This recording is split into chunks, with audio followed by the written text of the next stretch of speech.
नमस्ते अस्तु भगवन् विश्वेश्वराय महादेवाय त्र्यम्बकाय त्रिपुरान्तकाय त्रिकालाग्निकालाय कालाग्निरुद्राय नीलकण्ठाय मृत्युञ्जयाय सर्वेश्वराय सदाशिवाय श्रीमन्महादेवाय नमः।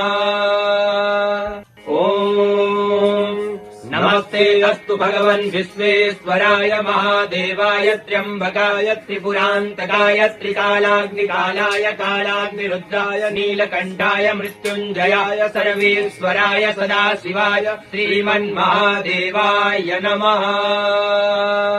ॐ नमस्ते अस्तु भगवन् विश्वेश्वराय महादेवाय त्र्यम्बकाय त्रिपुरान्तकाय त्रिकालाग्निकालाय कालाग्निरुद्राय नीलकण्ठाय मृत्युञ्जयाय सर्वेश्वराय सदाशिवाय श्रीमन्महादेवाय नमः।